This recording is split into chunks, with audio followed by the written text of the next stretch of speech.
కేసీఆర్ కుటుంబం సంపాదించారు. ఇటువంటి పరిస్థితుల్లో ఈ రాష్ట్రంలో ఈ యొక్క దుష్ట పరిపాలన, ఈ అవినీతి పరిపాలన చేస్తున్నటువంటి కేసీఆర్ కానీ టీఆర్ఎస్ ప్రభుత్వాన్ని గద్దె దించాలంటే కేవలం ఈరోజు చూసాం మన కాంగ్రెస్ పరిస్థితి. గతంలో ఉండే వాళ్ళు మీటింగ్ గా మారిన టీఆర్ఎస్ కి కేవలం భారతీయ జనతా పార్టీ మాత్రమే ఈరోజు రాష్ట్రంలో ప్రత్యామ్నాయ శక్తిగా ఎదిగింది. మనం చూసాం మన తుపాకులో వాళ్ళ యొక్క టీఆర్ఎస్ గడ్డ మీదనే వాళ్ళ కంచి కోటలోనే మనం కోటలు బద్దలు కొట్టి తుపాకులో రఘునందన్ రావు గారు గెలవడం జరిగింది. ఒక పక్క గజ్వేల్ కాన్స్టిట్యూన్సీ, ఇంకో పక్క సిద్దిపేట కాన్స్టిట్యూన్సీ, మరో పక్క కేటీఆర్ కాన్స్టిట్యూన్సీ, సిరిసిల్ల కాన్స్టిట్యూన్సీ మధ్యలో ఉన్నటువంటి తుపాకులో మనం విజయం సాధించడం జరిగింది. అదే ఉత్సాహంతో ఈరోజు మనం ఏదైతే ఈరోజు రాష్ట్రంలో ఉన్నటువంటి నెలకొన్నటువంటి పరిస్థితుల్లో మరొకసారి మన హుజరాబాద్ గడ్డ మీద నుంచి మనం కాషాయ జెండా, హుజరాబాద్ గడ్డ మీద కాషాయ జెండా ఎగిరేసి తద్వారా మనం రాబోయేటువంటి 2023 ఎన్నికల్లో ఈ రాష్ట్రంలో ఈ దుష్ట పరిపాలన, అవినీతి పరిపాలన అంతమొందించడానికి మన హుజరాబాద్ నుంచి పునాదులు వేయాలని చెప్పి దీనిలో మీరంతా కూడా భాగస్వామ్యం కావాలని చెప్పి మనందరూ కూడా విజ్ఞప్తి చేస్తున్నాం. ఈరోజు మనం చూస్తున్నాం, మనం సొంత ఇంత దీనమైనటువంటి పరిస్థితి అంటే మన సొంత పార్టీ కార్యకర్తలు, నాయకులను డబ్బులు ఇచ్చి కొనుక్కున్నటువంటి దీనమైన పరిస్థితి ప్రపంచ చరిత్రలో ఎక్కడ కూడా ఉండదు. వాళ్ళ పార్టీ నాయకులకు వాళ్ళ డబ్బులు ఇచ్చుకొని వాళ్ళను కాపాడుకొని వాళ్ళ డబ్బులు ఇచ్చి వాళ్ళను ప్రలోభాలకు చేసి, బెదిరింపులకు చేసి, బ్లాక్ మెయిలింగ్ చేసి కూడా ఈరోజు పార్టీలో ఉంచుకున్నటువంటి నీచమైనటువంటి పరిస్థితి, అంత దీనమైనటువంటి పరిస్థితి ఒక టీఆర్ఎస్ పార్టీ ఈరోజు ఉంది. అటువంటి మన దగ్గర కూడా చాలా మంది మన కార్యకర్తలు కూడా చాలా మంది కౌన్సిలర్లు కానీ ప్రలోభ పెట్టి 10 లక్షలు ఇస్తాం, 20 లక్షలు ఇస్తాం అని చెప్పి ప్రలోభాలు పెట్టినా ఎవరు కూడా మన భారతీయ జనతా పార్టీలో ఇటువంటి ప్రలోభాలకు కానీ భయపెట్టడమో బెదిరింపులకో భయపడేటువంటి కార్యకర్తలు ఎవరు కూడా లేరు. మనం అనేకటువంటి ఎన్నో ఒడిదుడుకులు ఎదుర్కొని మనం ఈరోజు భారతీయ జనతా పార్టీ జెండాను మోస్తున్నటువంటి కార్యకర్తలు.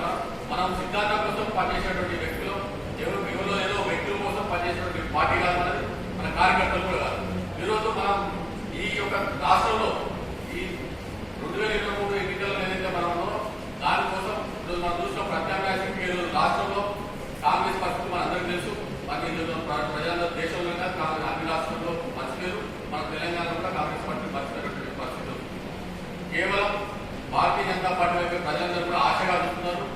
ఈ యొక్క ప్రజల యొక్క ఆకాంక్షలు నెరవేరాలంటే ఈరోజు మనం భారతీయ జనతా పార్టీ ఒక్కటే, మనం భారతీయ జనతా పార్టీ ద్వారానే మన యొక్క ప్రజల యొక్క ఆకాంక్షలు నెరవేర్చేటువంటి అవకాశం ఉంది. కాబట్టి ఈరోజు భారతీయ జనతా పార్టీ వైపు ప్రజలందరూ చూస్తున్నారు. ఈ యొక్క నియోజకవర్గంలో కూడా మనం చూస్తున్నాం, గత 6 సార్లు టీఆర్ఎస్ పార్టీ నుంచి తెలంగాణ ఉద్యమ సభ నుంచి కమలాపూర్ నియోజకవర్గంలో కానీ హుజరాబాద్ నియోజకవర్గం నుంచి వరుసగా 6 సార్లు గెలిచినటువంటి వ్యక్తి పరిస్థితి ఈరోజు వాళ్ళ గడిల పాలనతో ఏ రకంగా ఆత్మక్షోభకు గురై ఈరోజు రిజైన్ చేసి మిగతా మనం చూసాం. ఈరోజు కాంగ్రెస్ పార్టీ నుంచి మిగతా పార్టీ నుంచి ఎమ్మెల్యేలందరూ తీసుకుపోయి వాళ్ళకి మంత్రి పదవులు ఇచ్చి ఆనాడు తెలంగాణ కోసం తెలంగాణ ఉద్యమించిన వాళ్ళ మీద అవాకు జవాబులు పేరి బూతులు మాట్లాడి దాడులు చేసినటువంటి వాళ్ళని ఈరోజు ఆయన పక్కన పెట్టుకుని మన మినిస్టర్లు ఇచ్చినటువంటి పరిస్థితి ఈరోజు ఎవరు కూడా తెలంగాణ ఉద్యమంలో కీలకంగా ఉన్నటువంటి వ్యక్తులకు ఎవరిని కూడా దూరం పెట్టేసి వాళ్ళందరినీ ఎవరైతే ద్రోహులుగా తెలంగాణ ద్రోహులుగా పిలిచినటువంటి ఇదే కేసీఆర్ ఈరోజు వాళ్ళందరూ కూడా ఆయన వంచన చేసుకొని ఈరోజు ఈ తెలంగాణ ప్రజలందరూ కూడా వంచన చేసినటువంటి అందరూ తెలంగాణ రాష్ట్రంలో. ఇటువంటి పరిస్థితుల్లో మనం ఈ హుజరాబాద్ లో మనం గడప గడపకి చూస్తున్నాం. నరేంద్ర మోడీ గారు గత 7 సంవత్సరాలుగా పరిపాలన చేస్తే ఏ ఒక్క చిన్న అవినీతి ఆరోపణ లేకుండా ఈరోజు మనం ఈరోజు పరిపాలన చేయడం అనేకమైనటువంటి కేంద్ర ప్రభుత్వం అనేక అంశాలు, అనేకమైనటువంటి పథకాలు జనరల్ ఖాతాలతో కోరుకుంటే ఈరోజు అనేకమైనటువంటి రైతుల గురించి కానీ రైతులకు చూసిన మొన్న ఎంఎస్పీ ఏదైతే వరి కానీ పత్తి కానీ మొక్కజొన్న మన జిల్లాలో ప్రధానంగా పండినటువంటి పంటలకి గణనీయంగా 1300 చిన్నటువంటి అధికారం వచ్చినట్టు ఈరోజు మనకు 1950 రూపాయలు కావడం జరిగింది. సబ్సిడీ మనం చూసాం, డిఏపికి 1200 రూపాయలు ఒక బస్తా పెరుగుతున్నా 1200 రూపాయలు సబ్సిడీ ఇవ్వడం జరుగుతుంది. ఇంత సుమారు 90,000 కోట్ల రూపాయలు ఈరోజు ఎరువుల సబ్సిడీకి రైతాంగానికి రైతులు ఆదాయాన్ని రెట్టింపు చేయడమే లక్ష్యంగా నరేంద్ర మోడీ గారి ప్రభుత్వం కొనసాగుతున్నది. దాంట్లో భాగంగానే ఈరోజు అనేకటువంటి పథకాలు తీసుకొచ్చి రైతుల యొక్క ఆదాయం పెంచాలన్నటువంటి దానిలో భాగంగానే ఎరువుల సబ్సిడీ కావచ్చు, ఈ యొక్క కనీస మద్దతు ధరలు పెంపుదల